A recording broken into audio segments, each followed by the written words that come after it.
Earth's mightiest heroes gather together in a video game like never before. Let's see how it is on PC.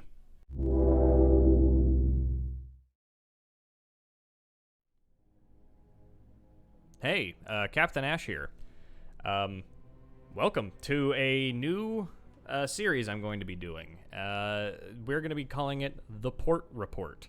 What it is, we're going to be going in and breaking down and reviewing the quality of PC versions and PC ports of games.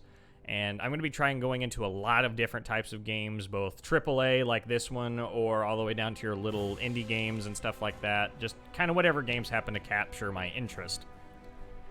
In that vein, if you want to talk about capturing my interest, Marvel Comics is one of my favorite things of all time. I have like 3 or 4 long boxes just packed full of Marvel Comics of all different kinds. And whenever this game got announced, I was excited. I loved Spider-Man on PS4. I know it's a different developer, but it had a similar kind of look to it. It's definitely a different game once you get to playing it. A vastly different game, actually. But it still has that same kind of look, and I'd say it's probably kind of piggybacking on that art style a little bit to kind of give you the same feeling.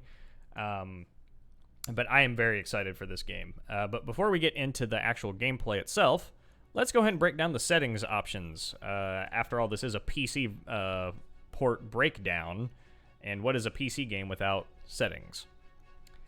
We're just going to jump right in here. We're going to work our way from left to right, just kind of going through each one and seeing what options we have. So starting off with the display, pretty standard. Brightness settings, resolution settings, full screen, as well as borderless or locked full screen, which is always nice. You have the ability to choose which monitor it's on. I'm playing on my main pretty gaming monitor that I have here.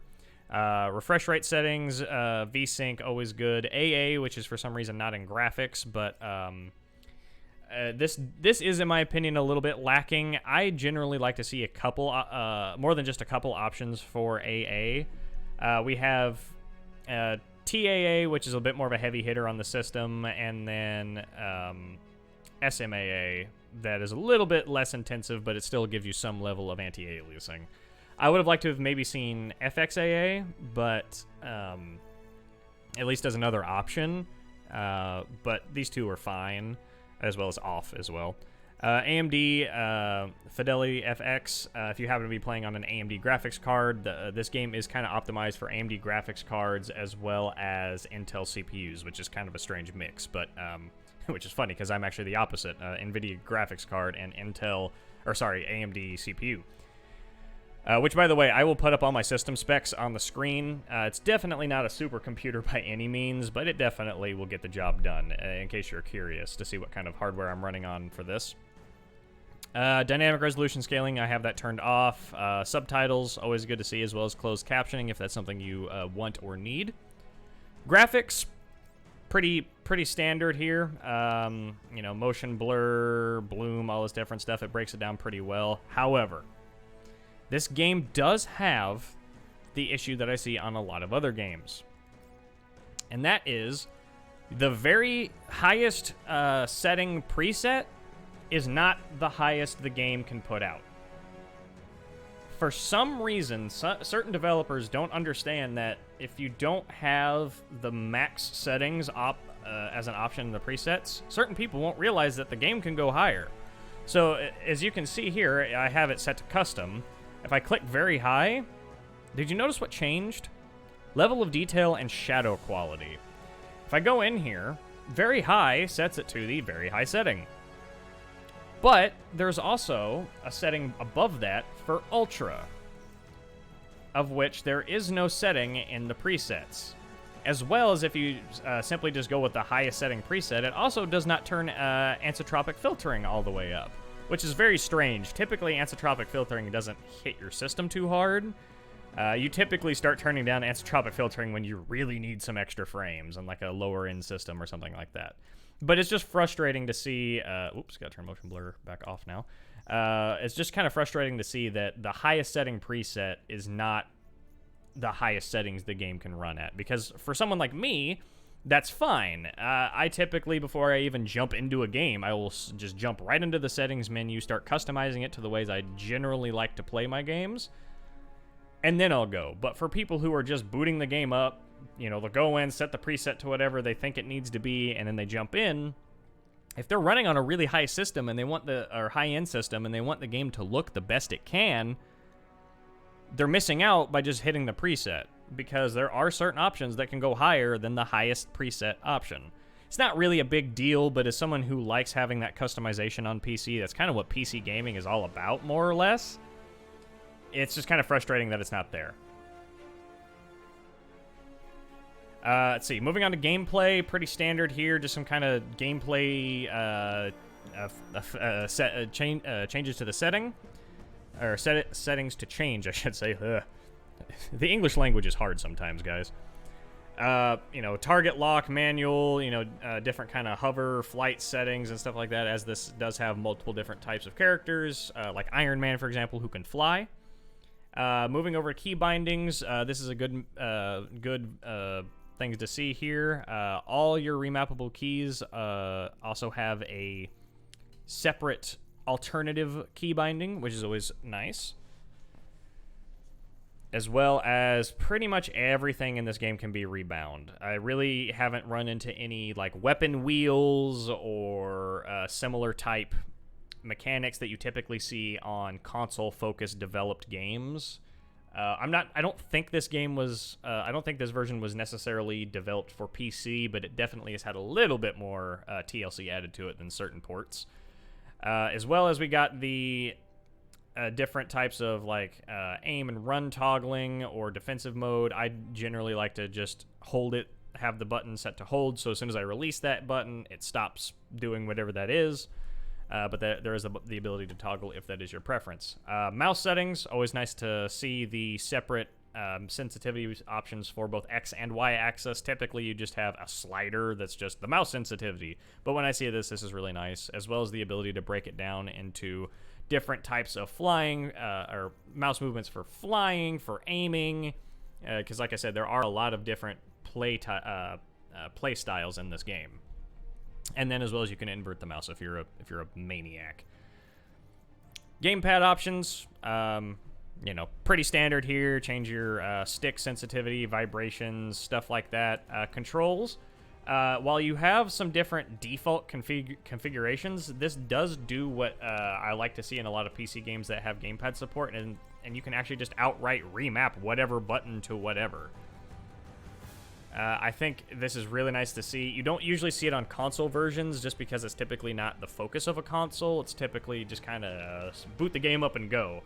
PC, you're definitely dealing more in the customization focused players. Not all players, obviously. But this is nice to see if you like it. But if you just like simple, different options, you can just go in here and just change your presets. Audio. Pretty standard here. Different settings for all the different types of sounds. So dialogue, chat, volume if you happen to be playing multiplayer, sound effects, music. There is push to talk options for multiplayer, which is nice. And this game does actually have a pretty big multiplayer component. But yeah, that's the settings menu. Pretty good. Definitely lacking in some areas, but overall, really can't complain. So, where does that leave us for the game? Going ahead and just jumping straight into the campaign here, I'm going to be doing my best to avoid spoilers. I'm about a third of the way through the game, if not a little bit more. Definitely wanted to get a feel for it before I just kind of, you know, jump in or, you know, just kind of give my raw opinions on it and end up being wrong on something. Because honestly, a third of the way through the game, I'm still unlocking new customizations for characters beyond cosmetics.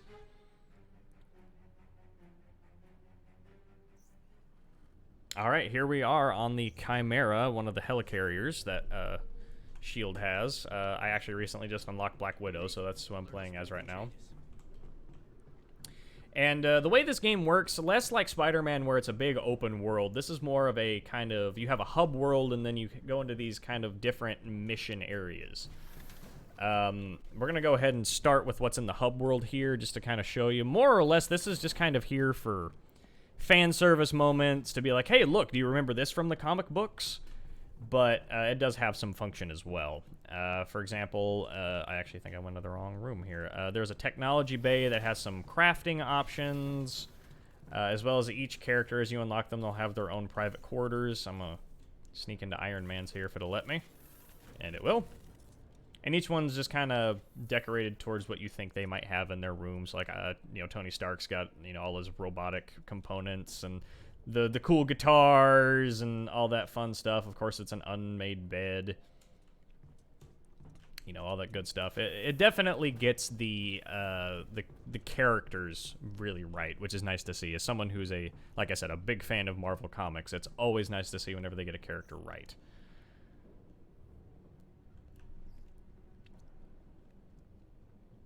Now, you might be looking around and seeing that the graphics aren't too bad. This game is definitely not anything to write home about graphics-wise, but it's certainly not the worst. I think it definitely has some unpolished bits in the graphics, but we'll cover the unpolished stuff in a moment. One problem I definitely have with this hub world is the time it takes to get around. Your movement speed with almost every character is super slow compared to how it is in normal missions. So it just kind of feels like even when you're sprinting, you're just kind of running around. Got some gear there, and we'll cover how the gear system works in just a minute as well. Here we have like a multiplayer kind of hub area. This is where you can store spare gear. Because like I said, while it can be played single player, I can definitely tell it's kind of like, hey, you should play this with friends. Which is always fun to see, but it is definitely still fully playable as a single player experience.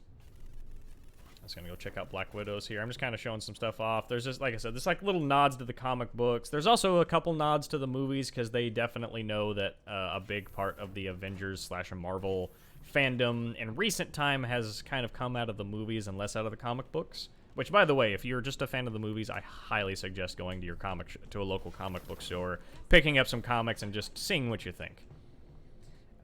Most comic book stores are usually very helpful with that. But enough running around and rambling. Let's go ahead and get into a mission here. Like I said, I'm going to try and avoid spoilers wherever possible, so I'm going to try doing a nice side mission. But if there happens to be some minor spoilers, I do apologize. I will do my best to kind of block them out or censor them a little bit, just because this game's story is actually pretty decent. I usually like these Utah missions. What do we have going on here? So the way that this works, like I said, you have your main... No, wait, no. Whew, there we go. Whew, I almost teleported to a mission. The way that this works is you have a bunch of side missions, and as well as you have some of these main missions. The main story missions are usually marked by the Avengers symbol, and then you have a bunch of other side missions besides those. And each mission has a power rating, which actually I think this would be a good time to get into the gear system. So based on the power rating, your character has its own power rating to try to match with the missions. And that is determined by your gear, and I actually do have some better gear I can equip here. So if you look up here, I'm currently playing as Black Widow, but I have a bunch of other characters available as well. You have your gear, and each character has a little bit different gear that's kind of focused towards their overall visual design as well as their ability to play. So right now my overall power level is 12, and that's kind of being determined between what I have here. It seems to be kind of going by an average or almost like a median type power level, but it's pretty easy to understand.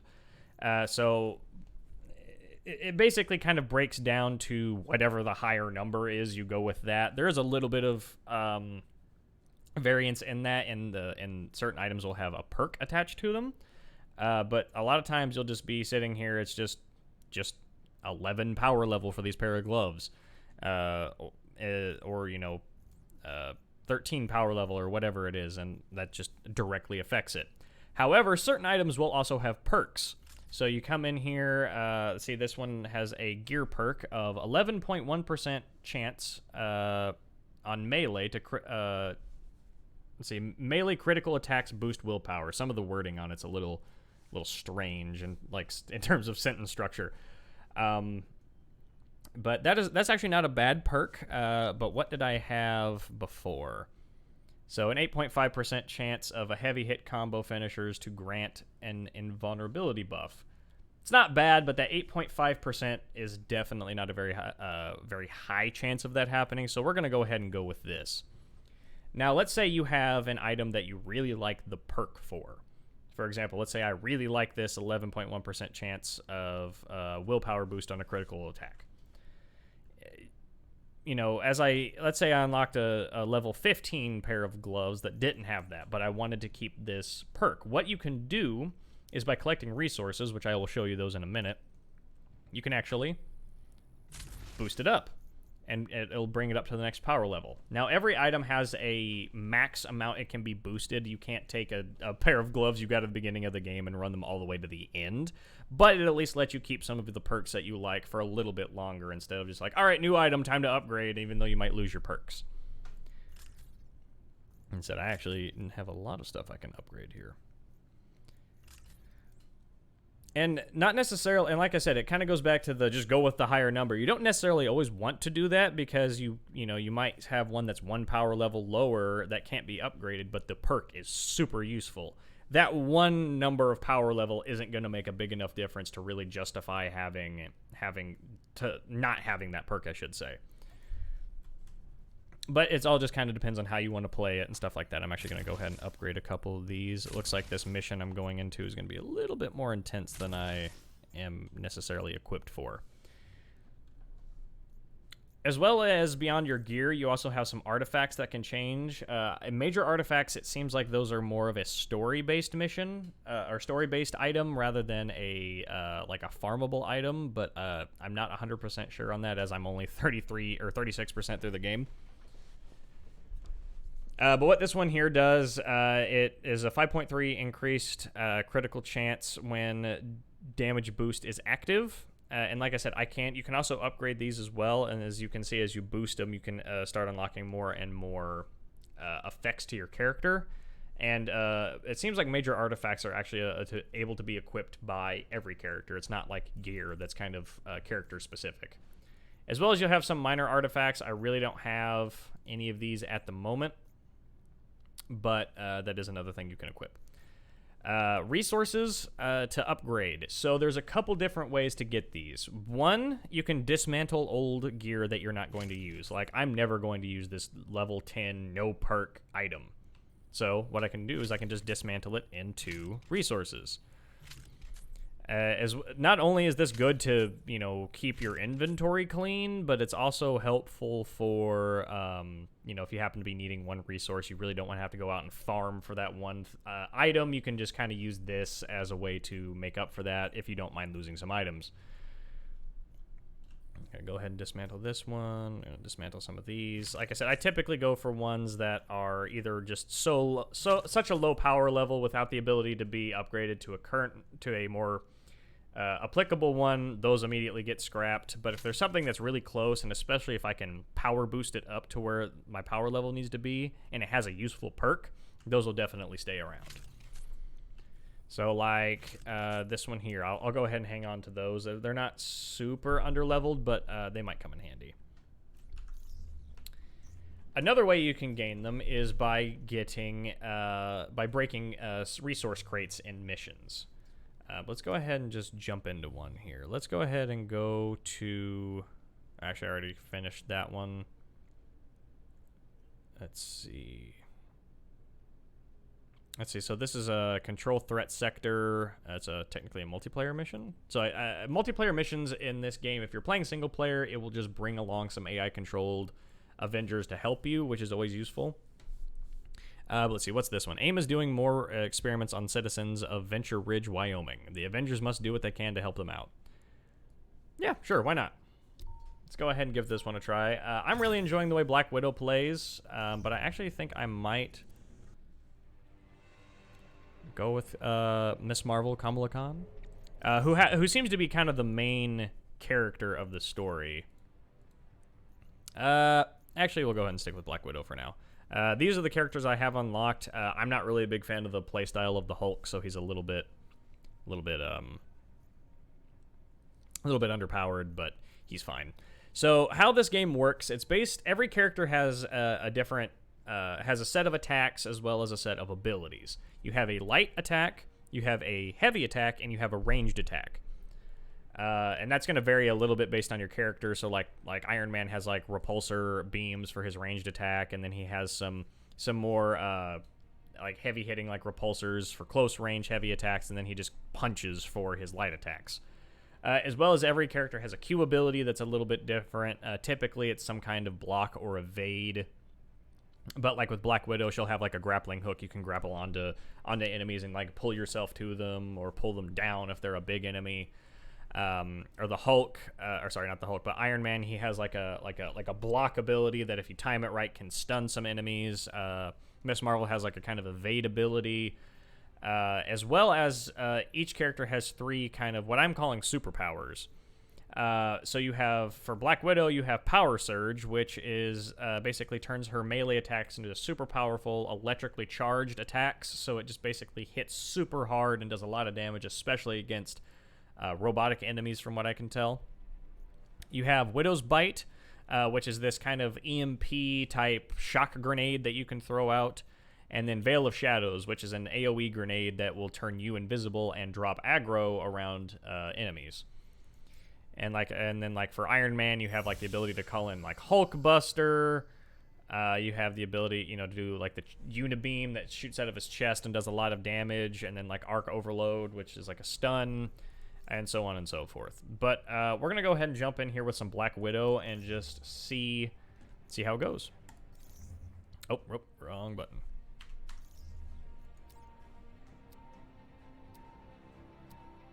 Like I said, I will try to censor any possible spoilers. Recent intel suggests AIM is running further illicit projects in Venture Ridge.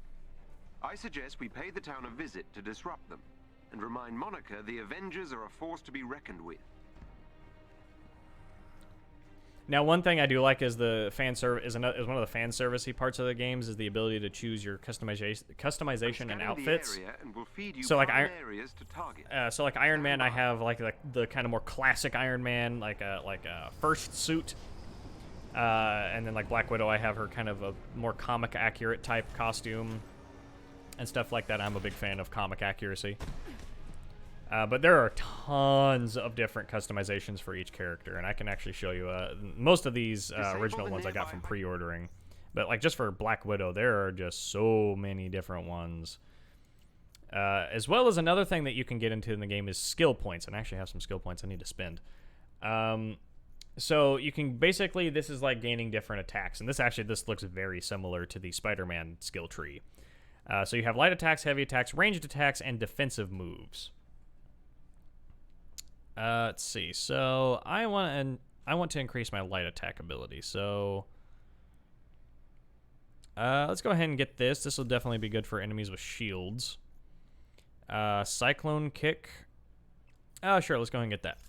And then I'm going to save these 2 skill points because the way that this game works is instead of wanting to level up a certain character, you have to level up specific. You basically just gain overall levels, and then your skill points, they seem to be shared between all the Avengers. So this game almost looks like it's trying to get you to pick a main character to play, rather than just kind of wanting you to switch between a bunch of different characters.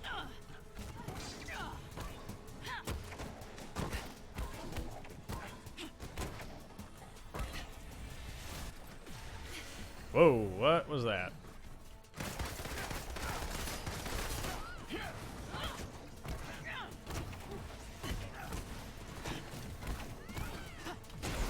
And those are some of those resource crates I was talking about. Oh, I get a execute move.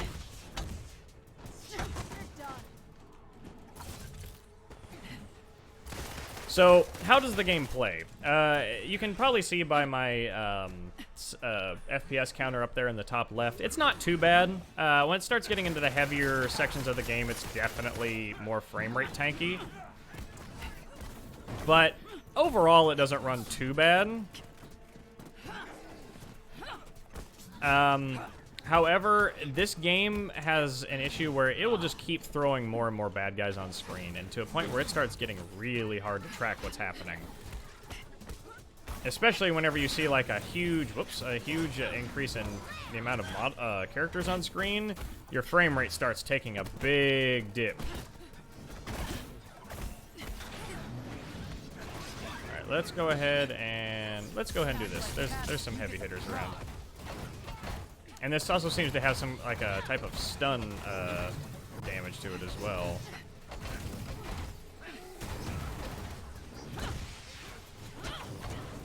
Used a heavy attack there. So, combat in this game is fun. However, it is incredibly repetitive. I got hit by another one of those things there. Basically, how this game works, it's like I said, it's not really an open world game. It's not really an adventure game. It's kind of like I said, a hub world that you just teleport into. Or, well, I guess drop into different areas that are kind of big and open that you can kind of explore those, but it's, like I said, it is a limited play area. But what you'll do is you'll basically just kind of go to an area, fight some bad guys, eventually some kind of heavier, kind of mini-boss style characters will drop. You have to defeat those and then move on to the next one. And there's usually some story in between if you happen to be playing a story mission. And that's fine. The combat's entertaining enough, but it definitely starts getting samey after a while. You definitely would start getting bored with the combat if you try to sit down and play really, really long sessions of this game. And that's not necessarily a bad thing that it's repetitive if you happen to like it. It's definitely based on the Arkham style of combat, although I will say it definitely doesn't do as good of a job as Arkham or games like Spider-Man.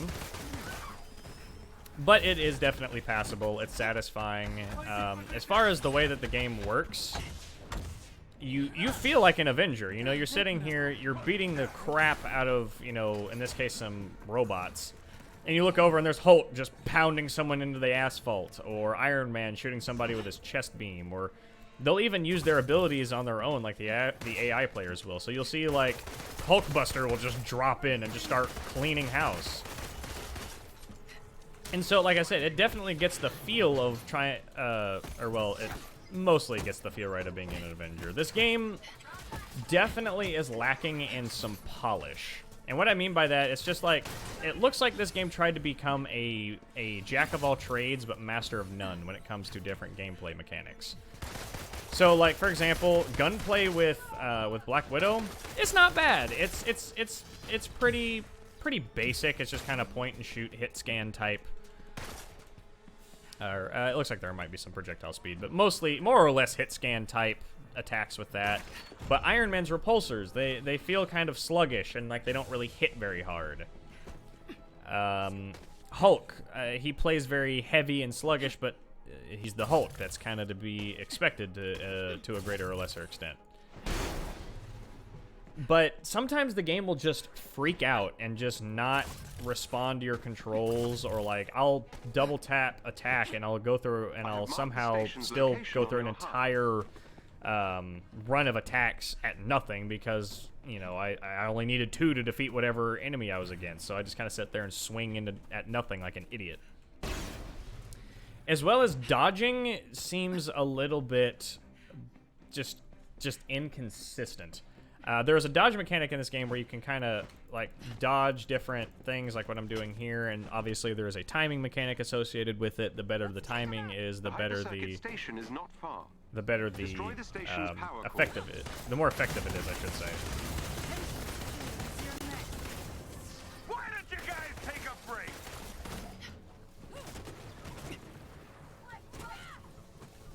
Sorry, I'm just getting distracted. There's a lot of bad guys here.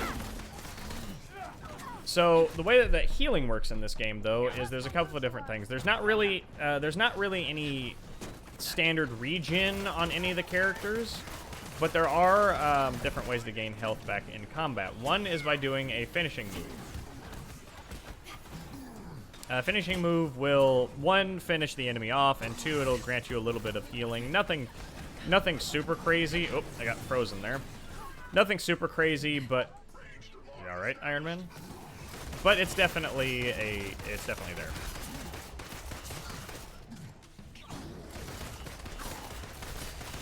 And one problem I think this game definitely has with combat, though, is it's the repetition is not very well hidden, in that there's not really a ton of variations of enemies. You know, you'll have shield guys with ranged weapons, you'll have shield guys with melee weapons, and you'll have melee guys and ranged guys. That's really about it.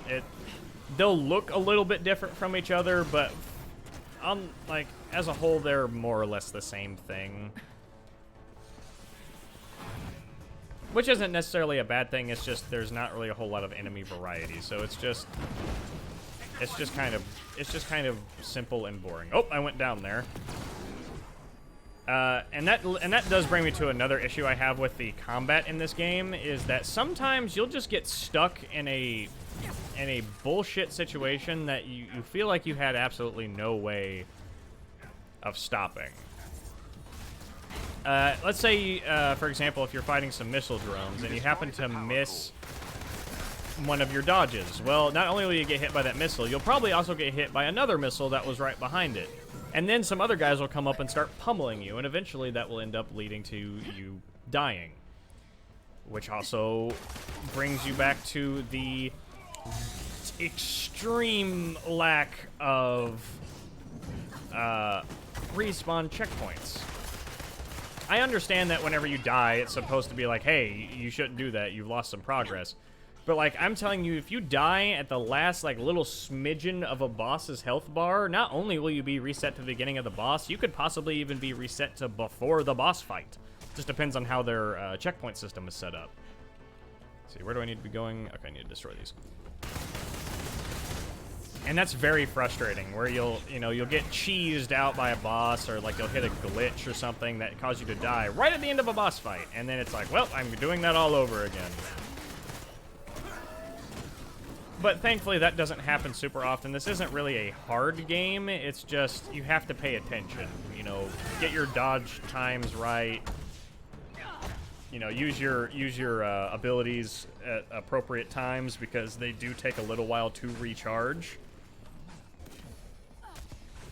Nicely done. Nope. Get out of that poison gas. But overall, it's, like I said, it's not a difficult game.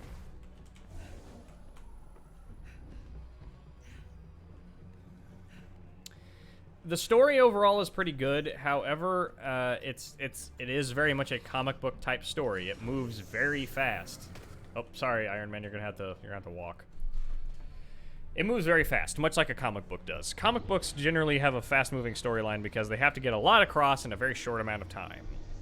Here you have the whole game, and honestly, I'm only about a little over a third of the way in, and a lot of stuff has happened. Like an almost hard to follow amount of stuff has happened. I feel like if they would have taken their time and made the game a little bit more polished and a little bit more like focused on the on the pace of the story, I think it would have benefited them. But like I said, the story is definitely very good, especially if you happen to like comic book style stories. Let's go ahead and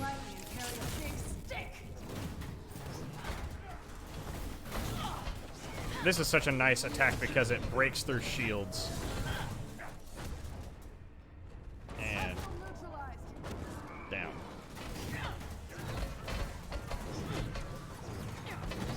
But like I said, it's just kind of going to areas, fighting a bunch of either cannon fodder or a little bit of cannon fodder and a big guy like that.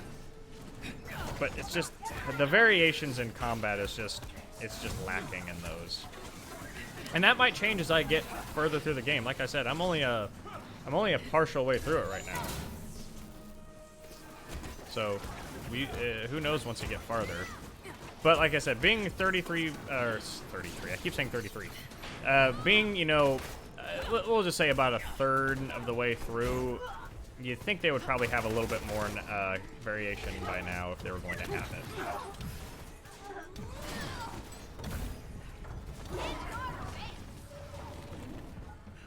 Okay, let's go grab this loot over here. Take a breather, kids. Can I do this? Oh, I guess I need the Hulk to do it. Or, someone with an actual heavy attack. Because there will be chests scattered throughout the map. Like here you can see you can it's kind of already broken. If you look for those are areas you can smash through with heavy attacks on certain characters. But being that I only have Black Widow and she's not exactly super strong, at least compared to Iron Man and the Hulk, probably not going to be able to break that down, which is fine. However, I wish you could tell AI to do that for you, because I feel like I'm just missing out on items just because of what character I happen to pick in single player. AIM has sent forces to stop you.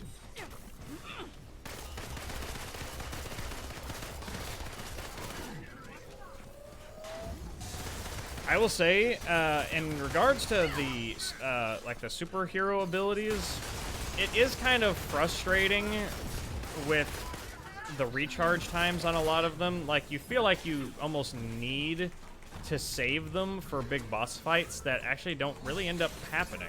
So it's like you just have all these cool abilities and you just end up not using them because you're scared you're gonna not use it at the right time.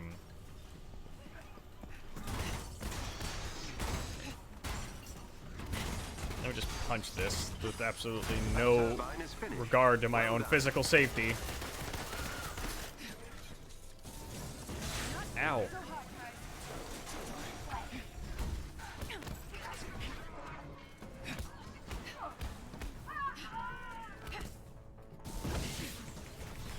Nope, frozen.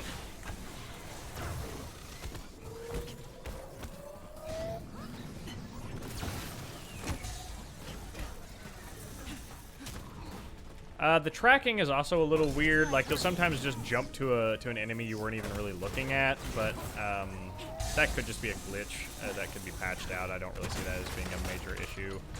Like I said, it does have very Arkham-style combat, so you'll just kind of, instead of like hopping over to one, you'll like long jump longer than like the world record by a long shot to go get somebody, which feels a little goofy, but you know, it's whatever. You're superheroes. You can suspend the disbelief just a little bit for that. You disabled a turbine. Oh, sorry, Iron Man. I thought you were a robot. And there are critical attack areas. For example, if you shoot like the guys in the head, typically does a little more damage than if you would just shoot them in the chest. Certain like enemies are more vulnerable from certain angles, stuff like that.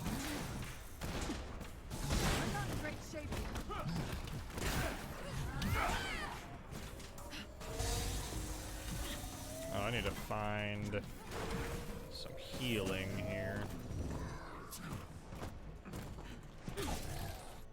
Need the movement ability there. Movement abilities are basically all the same for each character. It just has a different skin on it, more or less. They're a little different for some. Like Iron Man obviously doesn't need to grapple anything; he can fly. But like Miss Marvel and Black Widow basically have the same like kind of movement abilities in terms of like a grappling hook. But instead of a grappling hook for Miss Marvel, it's just she just stretches her hand out and swings off that. It's fine. That's definitely not a problem. It's just I would have maybe liked to see a little bit more variety in them.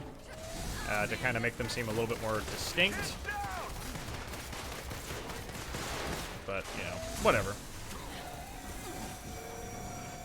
Good night.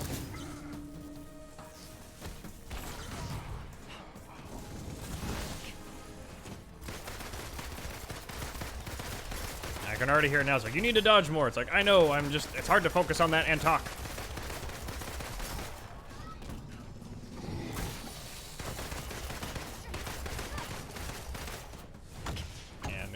Execute him for some health. Thank you. Excellent. Turbine destroyed.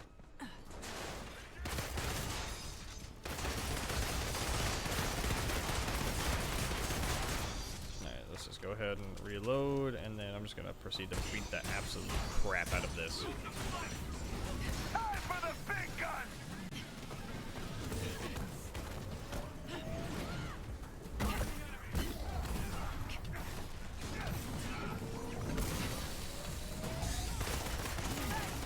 Take him down.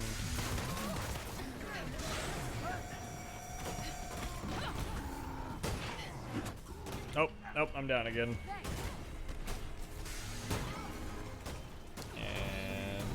And unfrozen and continue beating the crap out of the turbine. The generator is no longer functional. Nice. If Thank you you, can Jarvis. gain control of AIM's network temporarily, I can infiltrate their security system. You also gain some resources by just defeating enemies, which is nice. You don't necessarily have to just go searching for resources.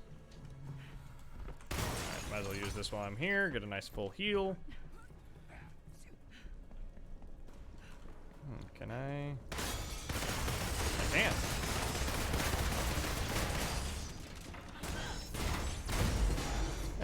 What's a little more collateral damage? Well, I guess it's not collateral because this is the bad guys. So yeah, let's just go ahead and just damage more of their shit. Because, you know, they're the bad guys. AIM will attempt to initiate a shutdown protocol if they gain access to the terminal. Quick little scan for cannot let them- collectibles, as there are plenty of them. You can collect comic books, which I think is really cool. As well as just kind of different little, like, audio logs and notes and stuff like that, which is always fun to see AIM if has you initiated the happen to like the shutdown story, which I protocol. actually do. Let's access that system. Alright, let's pay these boys a visit. Okay, so now we're going to be getting into my least favorite type of objective in this game. These weird, like, capture points.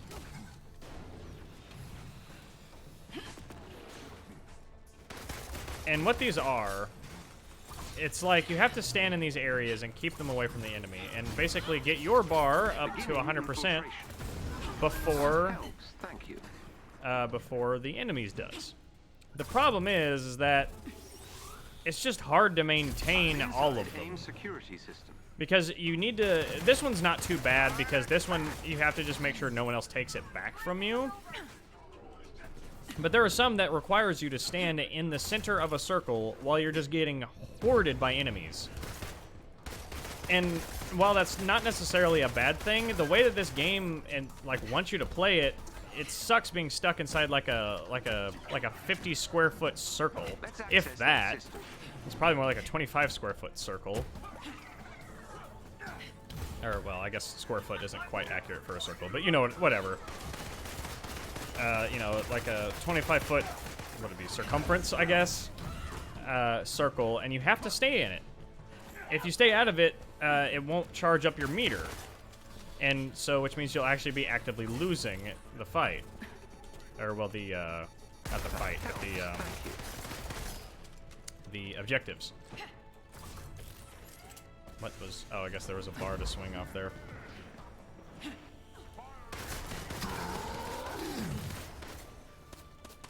Now, do I think this is a fun game? Yes, I think this game's a blast in short bursts. I think if you were to boot it up, do a mission or two, I'm in some trouble here. you know, especially with some friends, I think you would have a great time with this game. But I think if you just sat there and just tried to just keep blitzing through missions over and over again to get better gear, or to get... Hey, thanks. Or, you know, or to try and level up a character, I think you would probably end up getting bored with it a little bit, just because it is such a repetitive type of combat. Reached AIM security network. Awesome. I will say it is a little bit jarring. Instead of being like, all right, we did it, now get back to the Quinjet to escape to the helicarrier. It's just like, all right, mission complete, back to base, guys, and it just teleports you there. Definitely missed opportunity for at least an exit objective as well. Well, welcome back. I don't know what that was. It never really came out of it. I actually had to Alt F4 and restart the game. So, let's go ahead and just wrap up with some closing thoughts here. I've rambled on enough about this game. Is the port good, or the version of PC good? It's not bad. It definitely has some issues, like there's some just weird game-breaking bugs that just black screen the game and you have to restart it. But I think that could easily be fixed with a patch. This game was definitely in probably need of at least a day one patch, which I do not believe it got.